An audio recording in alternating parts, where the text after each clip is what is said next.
हे जे चित्र होतं पहिल्या सुरूचं, त्याला दिलेलं वरदान, त्याच्यामुळं सगळं त्याच्यानंतरचं चित्र मात्र पालटलं सगळं. काय पालटलं?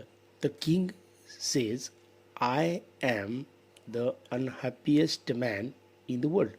जगातला सगळ्यात दुःखी माणूस मी आहे.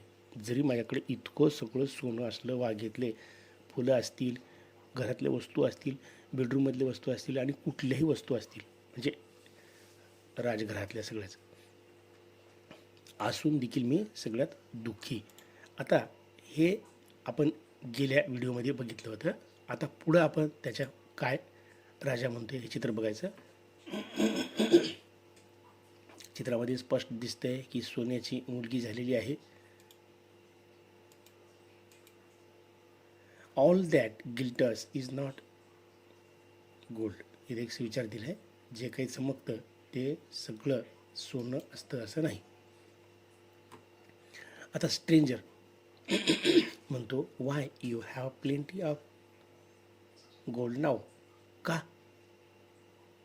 तुझ्याकडं तर सोनं आहे ना एवढं मोठं, का दुःखी आहेस तू? इथं जे वाय दिलेलं आहे,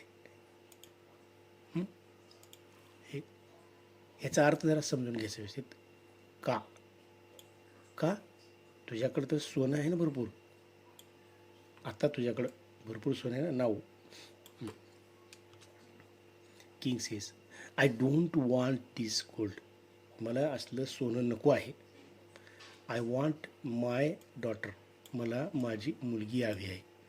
मुलगी हवी आहे, कन्या हवी आहे. असं का म्हणाला? कारण तो त्या ओघामध्ये जेवायला जात असताना अन्नपदार्थाला सुद्धा स्पर्श केल्यानंतर ते अन्नपदार्थ सोन्याचे रूपांतरित होत होते आणि मुलीला सुद्धा तो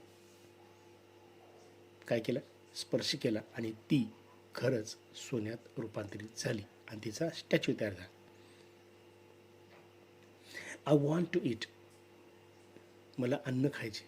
अन्नही खाता येणं आले खरं. कुठं लावला स्पर्श ते सोन्याचं. खायचं काय मग? I want really flowers. माझ्या बागेमध्ये मला खरेखुरे फूल हवे आहेत. खरेखुरे फूल पाहिजे, सोन्याचे नको आहेत. कारण आत्ता मी प्रत्येक फुलाला हात लावत गेलो आणि ते प्रत्येक फूल कसं झालं? सोन्याचं. काही उपयोग त्याचा ना, त्याचा गंध ना, त्याची वाढ. हे जे आपण नैसर्गिकरित्या बघतो ते काहीच नव्हतं. Please take away this golden touch. आता हे जे टेक अवे म्हटलेलं आहे, टेक अवे म्हणजे दूर घ्या. आता वापस माझ्यापासून दूर घेऊन जावा ती वरदान जे दिलं होतं तुम्ही. कशाचं वरदान? कशाचं वरदान होतं? हे वरदान होतं गोल्डन टचचं. म्हणजे काय? सोनेरी स्पर्श, सोन्याचा स्पर्श. हात लावल तिथं एक प्रकारचं परीस म्हणायचं त्याला. परीस. परीस हा एक शब्द असा आहे, तो परीस जिथं ज्या धातूला लावला जातो ते सोन्यात रूपांतर होतं असं. इथं तसंच वरदान या राजाला मिळालं होतं. अत्यंत दुःखी राजा. बघा ना, आपले स्वतःचे लेकरं जर आपल्यासमोर खात नसतील, दुःखी असतील, आजारी असतील, तर कुठल्या तरी आईवडिलांना काहीतरी खावं वाटतं का? तुमच्या घरीच बघा, तुम्ही जर आजारी पडलात, एक दिवस जर अंथरुणात पडलात, भयंकर थोडीशी ताप आली असेल, त्या दिवशी आपली आई किंवा वडील किती परेशान असतात. त्यांना अन्नसुद्धा गोड लागत नाही. मग हा तर राजा आहे. Stranger set do you want. म्हणजे आता इथं जे वाक्य दिलं आहे मध्ये इथं रिअली घातलं आहे, तर खरोखरच वॉन्ट टू मी, माझ्याकडून टू टेक अवे. तुला ते नको आहे का? तुला ते खरंच तुला ते नको आहे का वरदान? वापस घ्यायचे का ते वरदान? Do you want, do you want आणि रिअली घातले मध्ये. रिअली म्हणजे खरोखरच का? कारण खरोखर हा शब्द या नवख्या माणसानं म्हणायच्या अगोदर हे ऐकलं होतं राजाकडून की मला भरपूर सोनं पाहिजे. आत्ता जरी माझ्याकडे सोनं असलं तरीही पश्चाताप होईल. नाही, तसं काय होणार नाही असं राजाच्या तोंडून त्या स्ट्रेंजरनं ऐकलं होतं. म्हणून हा रिअली शब्द इथं आलेला आहे. King says I hate it. I hate it. मी याचा तिरस्कार करतो. तिकीट हवे, माझ्यापासून दूर घेऊन जा. हे लांब घेऊन जा. मोठी माणसं कसे बोलतात बघा, माझ्यासमोर बरं नको, गेट आउट. पण साधारण स्वभावाची माणसं मात्र काय करतात, समोरासमोर वाद घालतात. चटकन तिथं माघार घेणे किंवा एक पर्याय काढणे हे नको आहे. मेंदू आपला जास्त विचारात, रागात, द्वेषात न ठेवता चटकन ते बाजूला सारतात. तशा प्रकारचा शब्द नको, हे नको आहे. आता या वाक्यामध्ये जास्तीत जास्त जी माहिती सांगितली आहे ती बघायची. आता मेरी गोल्ड सेज कम्स आलाव. What are you doing father. तिकडं मुलगी जिवंत झाली. What are you doing father. काय करत आहात. वडिलाला म्हणते तिला, you have sprinkled water on my frock. तुम्ही माझ्या फ्रॉकवर तुम्ही पाणी शिंपडलेलं आहे. म्हणजे पाणी म्हणजे कदाचित ते मंत्रोपचारानं तयार केलेलं पाणी असेल असं ती म्हणते. पुढं आता stranger says then go and bath in the stream that flows. That flows वाहतं. दॅट फ्लोज ते वाहतं. बघा इथं फ्लोज आहे. देन नंतर जा, गो जा, अँड बाथ आंघोळ कर. इन द स्ट्रीम त्या प्रवाहात आंघोळ कर. दॅट जे वाहेल. इथं दॅटचा अर्थ काय होतो, जे वाहेल, वाहून जाईल. कुठं, through your garden. Your garden तेच पाणी जे शिंपडलेलं पाणी होतं तुझ्या अंगावरती, तिथं जर तू त्या स्ट्रीममध्ये आंघोळ केलीस ते पाणी त्या प्रवाहावाट बागेमध्ये जाईल. And Wien that is done, जेव्हा ते केलं जाईल, bring back a picture of water and sprinkle it upon. आणि ते जे पिक्चर आहे, एक वस्तू ज्यात पाणी आहे, ते काय करायचं, घेऊन ये वापस. ब्रिंग बॅक म्हणजे आणणे. बघा हे अनियमित मूळ क्रियापद आहे. ब्रिंग, ब्रॉट, ब्रिंग बॅक, परत आण. कशाचं, पाण्याचं पिक्चर, पाण्याचं भांडं. आणि स्प्रिंकल काय कर, शिंपड. कशावर, इट त्यावर, अपॉन ते शिंपड, अपॉन च्यावर. एनिथिंग कशावरही, यू विश टू चेंज तुझी इच्छा, जे सोन्यातून परत रूपांतरित करायचे मूळ रूपामध्ये. वाक्य लक्षात येत्या. या अगोदर प्रत्येक वस्तू सोन्यामध्ये रूपांतरित केली जात होती, पण आता ते वरदान वापस घेत असताना त्या पिक्चरमधलं दिलेलं पाणी हे शिंपडायचं. कुठे शिंपडायचं, कधी शिंपडायचं, आंघोळ करून आल्यानंतर. आणि ज्या ज्या वस्तू तुला सोन्याच्या नको आहेत त्याच्यावर शिंपडायचं, म्हणजे त्या वस्तू परत आपल्याला मूळ रूपामध्ये मिळतील.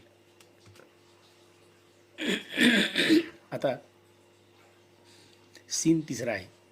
सीन तिसऱ्यामध्ये काय सांगितलं आहे, सीन तिसऱ्यामध्ये मॅरीगोल्ड इज स्टील स्टॅच्यू. आता मॅरीगोल्ड ही जी मुलगी आहे आत्ता ही काय आहे, ती मूर्तीमध्ये आहे, स्टॅच्यूमध्ये आहे. The king is sparkling water on her head. राजा काय करतो, त्याच्या डोक्यावरती ते पाणी शिंपडतो.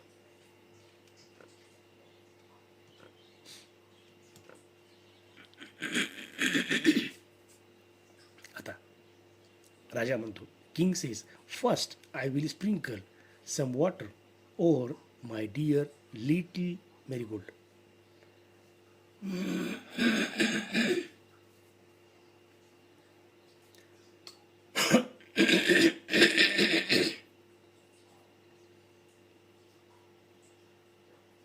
राजा म्हणतो, मी हे पाणी, थोडंसं पाणी वर माझ्या डिअर लिटिल मेरीगोल्डवर काय करतो, शिंपडतो. King says let us go into the garden. चल आता बागेत जाऊया. Marigold see what a fine morning it is. See, पहा, बघ, ही किती सुंदर सकाळ आहे. Very good. Yes, let us go and pick it. Let us go and pick some flowers. चल पिताजी चला, डॅडी चला, महाराज चला, आणि आपण चला आता.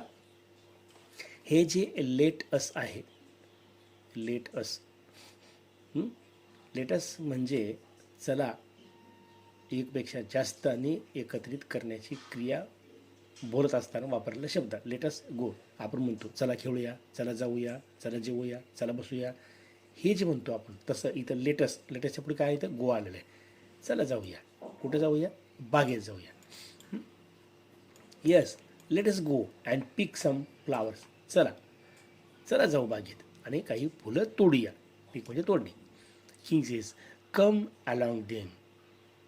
कम अलॉंग देन. चल मग. Very good. चल मग. I have to sprinkle this on everything that I touched. बघा आता, आय हॅव टू स्प्रिंकल, इथं जे वाक्य दिलेलं आहे ह्या वाक्याचा प्रकार सुद्धा लक्षात घ्या. एक फॉर्म्युला लक्षात घ्या. मला शिंपडावं लागेल, शिंपडलं पाहिजे, शिंपडावं लागेल. Have to sprinkle, have to go, have to eat, have to get, have to fight, have to touch. करावं लागेल, बसावं लागेल. हॅव टू सीट, बसावं लागेल. हॅव टू गो, जावं लागेल. हॅव टू कम, यावं लागेल, यायला पाहिजे. This on everything that I touch. हे मला प्रत्येक ठिकाणी शिंपडावं लागेल ज्याला मी अगोदर स्पर्श केलेला होता. And then we will get you some roses. आणि मग तुला काही फुलं मिळतील. बघ, कारण जे चांगले फुलं होते त्यालाही मी काय केलं होतं? स्पर्श केलं होतं.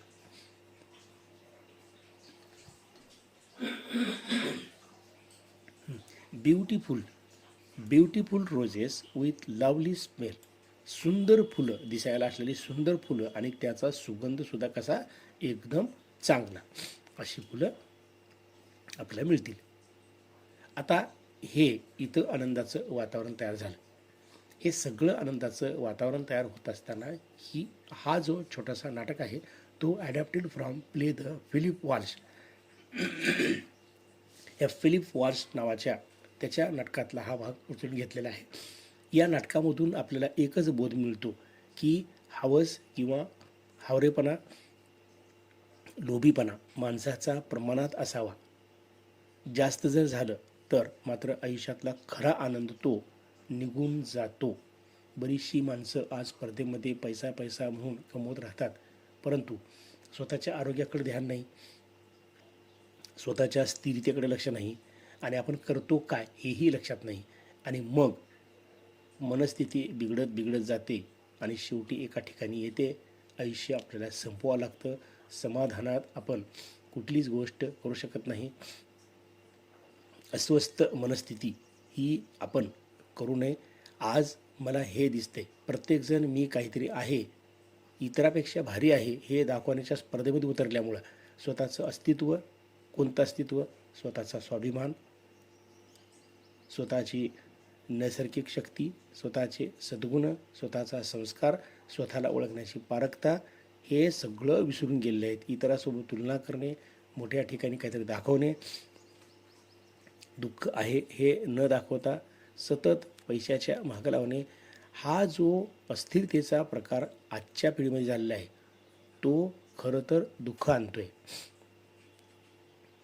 म्हणूनच राजाने ज्यावेळेस त्याच्याकडे वरदान मागितलं की मला काही पछतावा होणार नाही, मला यापेक्षाही जास्त सोनं पाहिजे. शेवटी तो राजा आहे, त्याच्याजवळ भरपूर सोनं असतं, त्याला पूर्ण अधिकार असतात, तरीही लालसेपोटी आणखीन सोनं पाहिजे म्हणतो. आणि ज्या वेळेस तो जेवण करायला जातो, ज्या वेळेस तो आपल्या मुलीला स्पर्श करतो, ते सोन्यात रूपांतर होते. नंतर त्याला कळतं की हे घेतलेलं वरदान हे चुकीचं आहे, हे आपल्यासाठी आत्ता जरी आपल्याला वरदान असेल ते मात्र पुन्हा शाप ठरलं आणि ठरेल. म्हणून तो पश्चातापात जाऊन ते वरदान त्या नवख्या माणसाला काय करतो? वापस घ्यायला लावतो. ते आणि मग शेवटचं वाक्य दिलं, beautiful roses with a lovely smell. म्हणजे परत आपल्याला ती सुंदर फुलं मिळतील. मग आवडली ना तुम्हाला या नाटकातली कथा? अशीच नाटकं, असेच नवे शब्द इंग्रजीमधील या 5वीच्या पुस्तकातले आहेत. ते 5वीत जर आपण तयार केले तर 6वीमध्ये इंग्लिशचा अभ्यास करताना ताण कमी पडतो. 6वीतली केली तर 7वीत कमी पडतो. 8वीतली केली, 9वीतली केली, 10वीतली केली तर शब्दसाठा वाढतो आणि आपण भाषा या आपली मराठी भाषा तर सोडायचीच नाही, पण याही भाषेवर आपण प्रभुत्व संपादन करू शकतो. हेच म्हणायचे. म्हणून काय करा, सतत आपल्याकडे इंग्रजीचं वातावरण असल्यामुळे पाठ किमान आहे ते पाठ एकदा दोनदा वाचा. काही शब्दाचे उच्चार आपल्या तोंडात बसवा. काही शब्दाचे उच्चारानंतर अर्थही समजून घ्या.